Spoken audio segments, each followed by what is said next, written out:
Izin bertanya Bu ya, buat diri sendiri, kenapa diri saya ya masih gampang emosi, mudah pemarah, apalagi sama istri sendiri.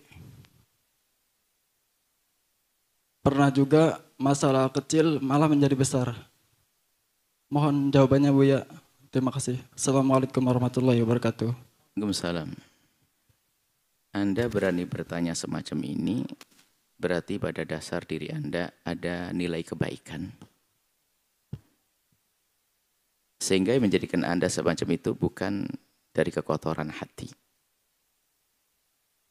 Karena Anda menyadari kalau itu nggak benar, tapi kok Anda cepat emosi. Dan banyak ada pertanyaan serupa begitu. Seorang istri berkata, iya Bu ya, kalau sudah ngomong sama suami saya pengen angkat suara. Tidak tahu kenapa ya, padahal dia juga nggak mau. Ada kan Bu? Lalu dia ngomong. Sebenarnya di hatimu baik, akan tapi ada permasalahan dalam dirimu. Bukan permasalahan hati kotor insya Allah. Ada permasalahan mentalmu. Mental, dia bisa ngontrol emosi. Nah, ini makanya siapapun yang di dalam rumah tangganya tiba-tiba marah tanpa sebab, sementara di dalam hati Anda masih punya cinta, Anda berbenah. Anda bisa datang kepada ahlinya dalam hal ini, yang bisa menata mental Anda. Datang pada psikolog lah. Nah, sekarang memang kita perlu ilmu ini, sehingga kadang rumah tangga berantem tidak diselesaikan. Sehingga bisa jadi permasalahan di mental Anda ini akhirnya menjadikan istri Anda kena mental juga karena setiap hari dimarahi tanpa sebuah kesalahan. Stres juga, akhirnya rumah tangga stres berantem perang dunia terus setiap hari. Yang korban siapa? Anak. Maka bagus ini dia bertanya, dia baik hati karena dia menyadari. Dikit jadi marah, emosi. Itu kadang begitu. Kalau sama orang lain enggak, tapi sama istri. Mungkin ada sesuatu yang tidak benar. Maka datang, mungkin ada pernah kejadian memberatkan mental kita sehingga terluka, beban, dan seterusnya. Ini salah satu cara. Kita ingin kepada masalah-masalah ilmiah dulu. Ya kan? Anda berangkat kepada psikolog, surah bimbing masalah ini. Nanti akan difahamkan bagaimana meredam di saat akan ada emosi seperti apa, dan seterusnya. Kalau dalam pendidikan dunia tasawuf, jika Anda marah, Anda pergi, Anda tinggalkan, Anda ngambil air wudhu, ya, dari berdiri jadi duduk dan seterusnya. Itu kan ada pendidikan dari Nabi, itu harus Anda hadirkan. Dan insya Allah sudah tahu. Cuman sisi mental ini kadang dilupakan oleh hamba Allah.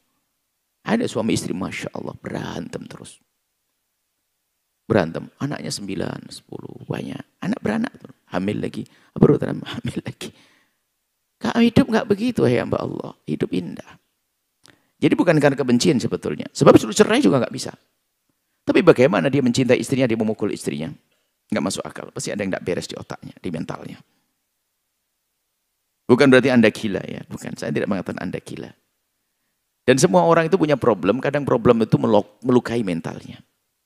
Bahasa melukai itu mungkin saya gambarkan dengan dalam fisik aja lah. Maksudnya mentalnya menjadi kena dan sebagainya. Dan itu jangan dibiarkan.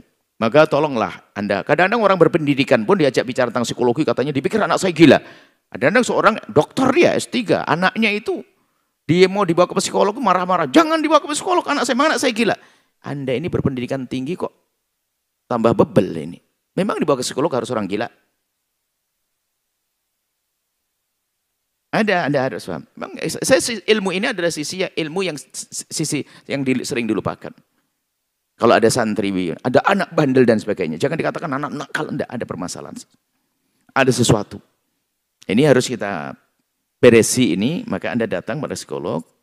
Tentunya ya memang perlu biaya juga. Seperti kalau Anda penyakit korengan ke dokter juga bayar kan. Dan Anda bayar, sama. Karena ini juga ilmu. Makanya kita juga hari ini banyak merestui beberapa anak-anak masuk wilayah ini. Supaya kita punya psikolog-psikolog yang dihubungkan dengan ilmu tasawuf, ilmu islami, membersihkan hati, sehingga menjadi lebih sempurna lagi ilmu ini. Anda datang kepada ahlinya. Yang jelas, Anda berenung sambil bersendiri merenung. Atau paling tidak sebelum Anda psikolog, kapan Anda ingin marah, Anda segera tinggalkan tempat itu. Langsung Anda pergi ke toko, beli makanan kesenangan istri Anda, selesai. Anda marah lagi, beli lagi. Anda marah lagi, beli lagi. Itu saja sudahlah. Setiap mau marah Anda pastikan. Bahkan kalau bersumpah, demi Allah, kalau saya marah di depan istri saya akan nyumbang ke masjid Nah, Anda mau marah yang 2 juta hilang, langsung Anda lari nanti. Ya, memang sebelum mental Anda ini terbenahi, nah, Anda kasih hadiah. Jadi Anda berusaha sendiri, jangan zalim. Apa seindahnya orang marah? Dan yang tidak disadari orang yang marah tanpa alasan adalah apa? Menjadikan orang tersebut juga mentalnya rusak. Sehingga bisa jadi lebih parah daripada Anda. Makanya siapapun yang di rumah tangganya ada orang yang punya masalah psikologi, itu juga kadang harus dikenalkan dengan psikolog. Karena bisa saja dia terpengaruh. Ketemu dengan orang yang marah-marah setiap hari, akhirnya jadi ikut marah. Marah itu nular. Nular. Ya. Istri Anda sudah mulai marah lah?